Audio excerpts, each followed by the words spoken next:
손병희의 나란히 가지 않아도.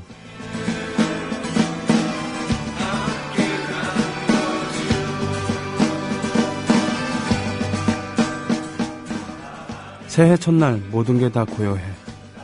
온 세상이 하얗게 변해가고 있어. 나는 당신과 함께하기 원해. 밤이고 낮이고 당신과 함께. 새해 첫날 달라지는 건 아무것도 없어. 새해 첫날 나 다시 당신과 함께 할 거야. 나 다시 당신과 함께 할 거야. 별빛 하늘 아래 검은색과 흰색 옷을 입은 군중이 모여들었어. 팔짱을 끼고 선택받은 소수. 신문에선 말해 사실이라고. 그리고 우리는 헤쳐나갈 수 있어. 둘로 찢어져 있지만 우리는 하나 될 수 있어. 나 다시 시작할 거야. 나 다시 시작할 거야. 때가 온 것 같아. 어쩌면 오늘 밤이야. 나 다시 당신과 함께 할 거야. 나 다시 당신과 함께 할 거야. 그래서 지금이 황금기라고들 하지. 그리고 황금이 우리가 치르는 모든 전쟁의 이유야. 나 당신과 함께 하고 싶지만 밤이고 낮이고 함께 할 거야. 달라지는 건 아무것도 없어. 새해 첫날. 새해 첫날. 새해 첫날. 이거 가사입니다. U2의 New Year's Day라는 노래 가사인데, 여기서 말하는 당신은 자유노조를 이끌었으며 후에 폴란드 대통령 자리에 올랐던 레흐 바웬사를 가리킨다고 하죠. 애국 시민 여러분, 해외 동포 여러분, 그리고 동네 주민 여러분 안녕하십니까? 저는 여러분의 조합원 소리지기 노래꾼 손병휘입니다. 하늘이 맑아요. 전형적인 한국의 겨울 날씨라고는 할까요? 붙어있는 일본과 한국, 대한민국 붙어있다고 볼 수는 없지만 가까운 일본에서는 하면서 항상 일본을 이렇게 예를 들잖아요. 근데 서울에서는 사실 일본이 가까운 게 아니라 중국 땅이 더 가깝죠. 산동반도. 툭 튀어나오니 산동반도에서 많은 이주민들이 왔었죠. 사실 인천이 개항하게 된 것은 운양호 사건, 운요호 사건을 일으켜서 반강제적으로 개항을 하게 했죠. 재물포조약인가요? 이런 걸 해갖고. 그러면서 인천이 개항하게 되면서 일본인들만 온 게 아니라 중국인들도 다수 오게 됩니다. 주로 산둥반도에서 많이 건너왔죠. 산둥반도의 농민들이 새참으로 먹었던 면에다가 두반장을 곁들여서 먹은, 그것이 한국적으로 변형된 게 짜장면이잖아요. 1905년 공화춘이라고 하는 중화요리집에서 처음으로 짜장면을 내놓았다고 하죠. 그게 다 우연이 아닌 것이죠. 지리적인 그런 산물이기도 한 것입니다. 아무튼 그런데 뭡니까? 지금 북경의 겨울 같은 경우는 대기 오염 수준이 장난이 아니라고 하죠. 거기서 석탄을 연료로 떼기 때문에 엄청 안 좋다고 합니다. 스모그가 발생할 지경이라고 하죠. 또 공장들도 외곽으로 완전히 이전을 하지 못한 경우들이 있어서 일단 북경의 대기 오염이 심각하다. 겨울에 특히 그렇다고 하죠. 서울의 겨울. 예전에 구로공단이나 영등포에 공장이 있었을 때는 서울의 대기 오염 수준도 장난이 아니었을 텐데 그때에 비하면 많이 낮았다고나 볼 수 있을까요? 그리고 천연가스버스 다니게 하고 말입니다. 대한민국의 이 겨울, 서울의 겨울은 건조하고 춥기로 유명하죠. 사실 같은 위도에 있는 다른 나라들보다 에 비해서도 상당히 춥다고 해요. 세계적인 수도라고 쳤을 때 세계적인 대도시들 중에서 겨울에 이렇게 추운 데가 그렇게 많지는 않다고 하죠. 그에 비해서 일본의 겨울은 축축하죠. 습기가 많습니다.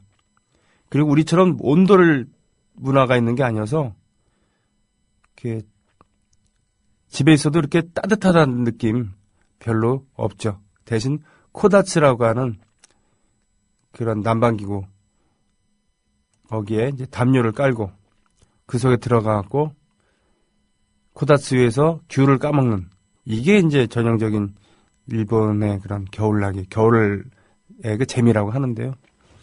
네, 그렇습니다. 지금 바깥에는 건조한 그러한 냄새가 여기까지 나는 것 같아요. 그리고 바람도 안 불고. 하늘공원에 있는 굴뚝, 발전소가 하나 있잖아요. 거기에 흰 연기가 곧바로 올라가는 거 보니까 바람도 잘 안 부는 것 같아요. 자, 애국시민 여러분, 해외동포 여러분, 그리고 동네 주민 여러분, 오늘 첫 곡 나누셨던 곡 많이 들어보셨죠? 이게 바로 U2의 곡이었습니다. U2는 냉전시대 미국이 자랑하고 운영했었던 고고도 정찰기, 초음속 고고도 정찰기 이름입니다. 예, 냉전시대가 한창이었을 때 U2기가 소련 영공을 이렇게 정찰하다가 격추가 됩니다. 그러면서 U2의 존재가 알려졌습니다만 두 가지 사실에 전 세계는 경악을 하죠. 그렇게 고고도에서 초고속으로 다니는 정찰기가 있다는 그런 것. 그리고 또 하나는 그걸 찾아내서 격추시켰다는 소련의 과학기술력에 대해서 놀라게 됩니다. 조종사는 낙하산을 타고 탈출하고 나중에 미국이 잡고 있었던 이 소련 스파이와 맞교환을 하게 되죠. 그러니까 포로 교환을 하게 되는 겁니다. 나중에 SR-71인가요? 라고 하는 비행기로 대치가 됩니다만 오히려 SR-71이 퇴역하면서 U2가 다시 복귀하기도 한 그런 전설의 비행기입니다. 이 비행기 이름을 딴 U2, 아일랜드에서 결성을 했습니다.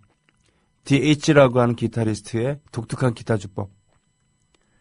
기타가 왜 한국의 기타리스트들은 현란한 애드립 이런 것에 많이 치중을 하잖아요. 그러나 DH의 주법은 그런 애드립보다는 독특한 그만의 치키치키치키 하는 그런 주법을 쓰죠. 뭐니 해도 U2를 이끌고 있는 보노의 존재감을 무시할 수 없는데요. 아일랜드는 어떤 땅입니까? 역사적으로 영국으로부터 많은 핍박을 당한 그런 나라 아니겠습니까?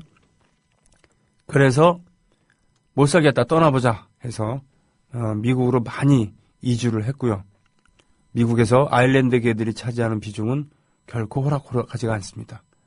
인구 구성도 많고요. 또 뛰어난 업적, 위대한 인물도 많이 나왔다고 하죠.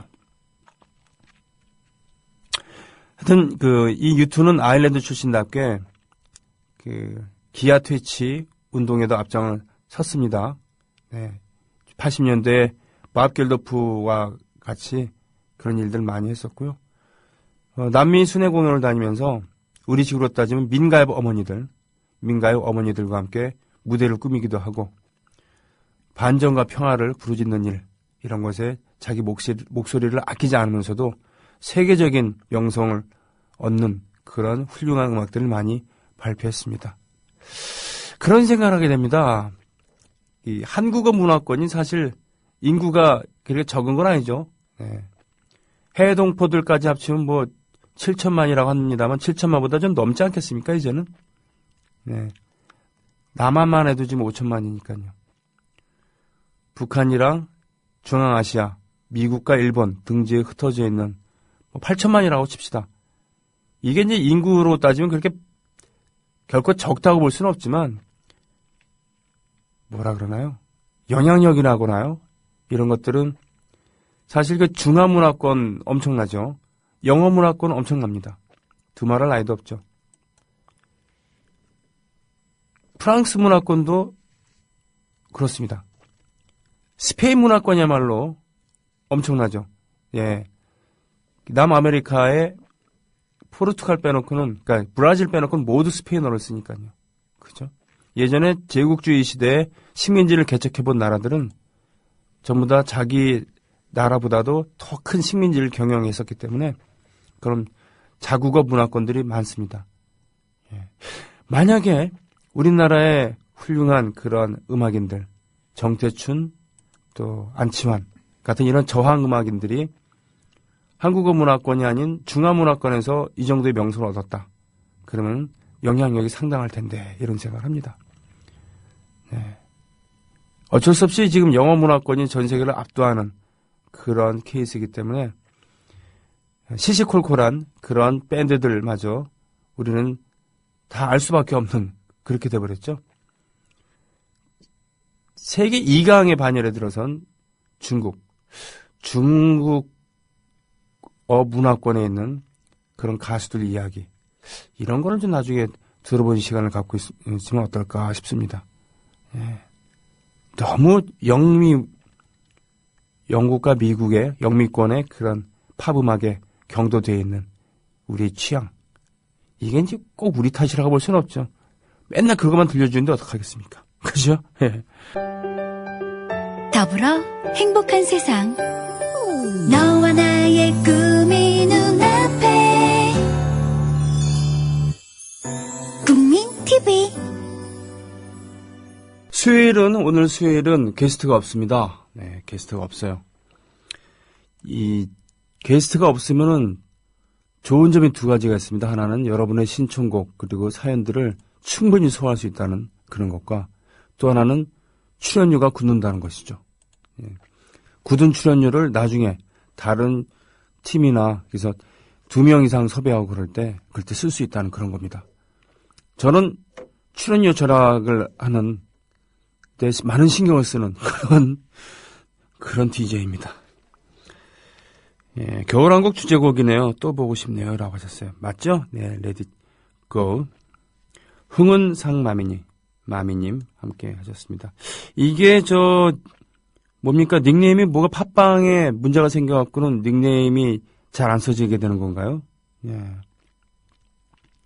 핑클님 신청곡 잘 들었습니다. 감사합니다. 그렇습니다. 치우지아님, 유투기는 고고도에서 초음속 비행하는 정찰기이고 현재는 최신 버전인 글로벌 호크로 발전해 있고 착륙 시에 두 대가 날개를 부러지지 않게 받쳐줘야 합니다. 라고 했군요. 험비 맞죠? 험비. 헝비예요? 험비는 다목적 그런 차량이고요. 헝비는 전 모르겠네. 우리나라가 도입하려고 하는데 2천억짜리를 4,500억에 바가지 씌우고 게다가 기술 이전은 30%이고 보안이 너무 심해서 사실상 우리가 돈 내고 구매해서 미군이 사용하는 시기라고요. 참나. 이게 말이죠. 두 가지 견해가 있습니다. 우리나라가 가격을 많이 후려쳐갖고 또 많은 유리한 협상을 해갖고는 똑똑하게 무기를 구매하고 운영한다는, 협상을 잘한다라는 이런 견해도 있는데, 한편으로는 이렇습니다. 너무 미국에만 장비를 의존하기 때문에 우리가 속수무책으로 당하는 경우가 많다 이거죠. 그죠? 열심히 협상을 해갖고 무기를 비교적 싼 값으로 도입을 한다 하더라도 부품값이랑 정비 비용 이런 걸 또 후려쳐갖고 엄청 우리가 바가지를 쓴다. 이런 얘기가 있습니다. 차세대 전투기에 대한 얘기도 항상 보면은 라팔 같은 그런 또 유럽파이터 같은 유럽제 무기들이 물망에 오르다가도 결국은 미제로 낙찰이 되는 그런. 그래서 지난번에는 프랑스의 라팔사가 우리를 들러리 세우는 거냐 그러면서 항의하면서 협상 포기를 선언하기도 했다고 하죠. 이 첨단 무기를 계속 이렇게 구매하는 것이 옳은 것인가라는 견해도 있습니다. 왜냐하면 미국식의 그런 전쟁 수행 방법이라고 한다면은 이렇게 첨단 무기가 필요하기도 하겠지만 결국 우리는 제1의 적국이 북한이니까 북한이랑 싸우기 위해서는 그게 중요한 게 아니다. 오히려 말단 부대의 그런 화기들, 개인 화기들 그리고 분대, 소대, 중대 단위의 그런 각계 병사들이 휴대하기에 또 같이 쓸 수 있게 좋은 그런 다목적 그런 소총이라든가 돌격소총, 박격포 이런 거를 기관총 이런 걸 강화시켜야 된다. 이런 견해도 있습니다. 미국의 전술 교리를 따랐으면 아마 베트남전 때 우리 아군의 희생이 훨씬 더 컸을 거라고 하는 얘기가 공론이죠. 뭐냐면 미국은 커다란 기지를 땅에다가 대부대가 이렇게 들어가 있는 형태였답니다. 그러나 초대 우리 사령관이었던 최명신 파월 사령관이 그거 옳지 않다라고 해서 중대 단위로 작은 전술기지를 만들므로써 방어에도 유리하고 게릴라전을 승리로 이끌 수 있게 그렇게 했다고 하죠. 참고로 최명신 장군은 한국전쟁 때도 유격대를 이끌어본 경험이 있기 때문에 바로 파악을 했다고 하죠. 음악만, 문화만 영어권에 편식되어 있는 게 아니라 바로 무기도 그러고 있다는 거, 미국에 절대적으로 의존하고 있다는 거, 그것이 우리에게 걸림돌이 아닐까 싶습니다. 예전 세계사 시간에 일본과 영국을 비교했었는데 당시 역사쌤 말씀, 영국 식민지였던 나라는 대부분 잘 나가는데 일본 식민지였던 나라는 개판이 됐다고. 그렇다고 하더라고요. 그러니까 이게 좀 신기하죠. 영연방 체육대회라는 게 아직도 있어요. 영연방 체육대회. 옛날에 식민지였던 나라들이라면은 바로 식민모국을 이를 가면서 증오할 텐데 그렇지가 않고 서로 사이좋게 지낸다는 겁니다. 그리고 독립을 한 나라도 영국 여왕을 국가 수반으로 심지어 두는 이런 느낌도 있죠. 캐나다의 총리, 수상이 있잖아요. 근데 캐나다는 엘리자베스 여왕을 모시고 있지 않나요? 하여튼 그런 분위기들이 있어요. 예. 신기하죠. 그렇다고 인도적인 식민지 통치가 얼마큼이나 인도적이겠습니까? 예. 식민지는 식민지인데. 근데도 그런 거 보면 신기해요. 그러나 일본의 식민 통치는 참 가혹하기로 이름 나 있었죠. 엄청. 예. 일본의 무사도는 항복한 적은 사람으로도 치지 않는, 수치를 모르는 이런 문화가 있었다는 것이죠. 전쟁이 졌으면 깨끗하게 할복하고 죽어야지. 예. 대신 이제 장수가 항복하면은 항복한 장수만 할복을 하고 나머지는 그대로 받아주는 그런 전통도 있었다고 합니다만, 아무튼 그래서 그런지 연합국 측의 포로들, 일본군에게 잡힌 포로들은 정말 인간 이하의 취급을 당했다고 하죠. 그래서 뼈만 앙상하게 남아서 아사하거나 아니면 아예 목을 치거나 이렇다는 그런 거. 그래도 그런 거 있잖아요. 일본이 중국을 통치하기 위해서 2등 국민으로 조선 사람을 만들고 3등 국민으로 중국인을 만든 겁니다. 그래서 소수의 조선인들이 많은 중국인들보다 약간의 우월적인 지위를 갖게 하는 것이죠. 만주 땅에서 중국 땅에서 그렇게 통치를 했다는 겁니다. 그렇기 때문에 일제가 물러갈 때 분노한 중국인들에 의해서 많은 조선 사람들이 희생되고요. 그렇게 해서 조정래 선생의 아리랑의 끝장면이 보면 그런 장면이 나오잖아요. 참 안타까운 일이죠. 그것도 모자라서 전범 재판 때 예를 들면 포로 수용소에서 관리자로 둔 그런 조선인들에게 모든 책임을 뒤집어 씌워서요. 일본인들이 상당수 조선인 군속이나 그런 관리자들이 형을 살거나 심지어 사형을 당하기도 했다고 합니다. 이런 얘기를 읽다 보니까 또 이런 생각이 나서 그렇습니다. 검은별님 출첵합니다 라고 하셨어요. 에이미 와인하우스. 참 아까운 가수죠. 주머니 괴물에서 꼬부기가 제일 귀엽고 좋았는데 꼬꼬양님. 이분도 지금 닉네임에 문제가 생겼군요. 예, 꼬부기님께서 내 사진이다 그러셨습니다. 뽀민아빠님, 영화 또 하나의 약속 네이버에서 예고편 동영상 클릭해주세요. EJ의 감독 PD 박철민 배우가 나왔는데요. 100% 시민자본이 만든 영화 꼭 같이 합시다. 근처 멀티플렉스 영화관에 언제 개봉하냐고 문의 전화도 도움이 된대요. 아, 그렇군요. 참 기적처럼 만들어진 그런 또 하나의 약속. 그렇지 않아도 아까 요 글을 읽고서 음악 나가는 동안에 박철민 배우한테 전화를 했는데 전화를 안 받대요. 예, 저랑 친구거든요.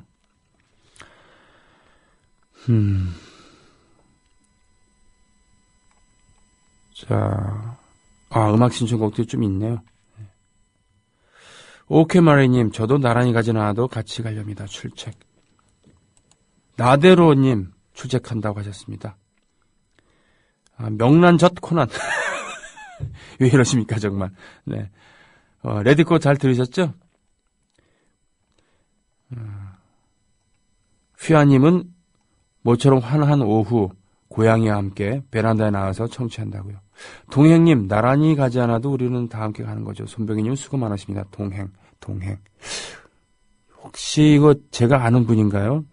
우리 조합원 아니시고 혹시 재단 관계자 아닌가 싶으신데 맞으면 맞다고 꼬리표 달아주십시오. 더불어 행복한 세상. 너와 나의 꿈이 눈앞에. 국민 TV. 음악을 듣다 보면은 이 영미 문화권이고 뭐고 문명이고 뭐고 다 필요 없고 흑인들이 음악을 장악을 했구나. 또는 흑인 필이 음악을 장악했구나라는 그런 생각을 합니다. 에이미 와인하우스는 물론이고, 네. 로닝 더 딥, 이 노래 부른 여가수 이름이 갑자기 생각이 안 나. 누구죠? 임피디님. 저도 갑자기 생각이 안 나. 작년에 그래미상 받았던, 그죠? 그 가수는 영국 가수인데, 백인이에요. 백인인데, 노래 소리를 들으면 바로 흑인의 그런 필이 나오죠. 네. 뭐 힙합도 사실은 흑인의 하위 문화에서 비롯된 것이고요. 아델. 네. 그렇습니다. 그리고 락앤롤도 사실은 블루스가 기반이 된 것이죠. 아프로 아메리칸들이 가져온 그들의 음계, 오음계에다가 컨트리, 백인들의 컨트리 리듬 이걸 결합시켜서 락카빌리라는 게 나왔고 그게 이제 락앤롤의 기원이니까요. 그죠? 그리고 보면 참 신체적으로도 아주 뛰어나잖아요. 흑인들이. 운동 능력을 보십시오. 얼마나 대단합니까? 그러고 보면은 이 인종차별이라는 것이 얼마나 이게 참 말도 안 되는 이런 얘기들인가. 네. 인종에 비해서 특히 뛰어난 부분들이 서로 있겠지만요. 그죠? 그렇다고 차별을 한다는 것, 이것만큼 비인간적인 것이 어디에 있었겠는가. 심지어는 기독교를 믿지 않는 그런 원주민들은 사람이 아니라고 생각해서 가혹한 탄압을 한 제국주의 국가들도 있었죠. 그렇군요. 캐나다의 화폐에 엘리자베스 여왕 얼굴이 들어있다라는 그런. 제너머님, 에이미 와인하우스인가요? 맞아요. 에이미 와인하우스였습니다. 일하다가 졸려서 몰래 다시 이어폰 끼고 듣고 있어요. 아우, 일하기 싫어라. 네. 잘 어떻게 해보십시오.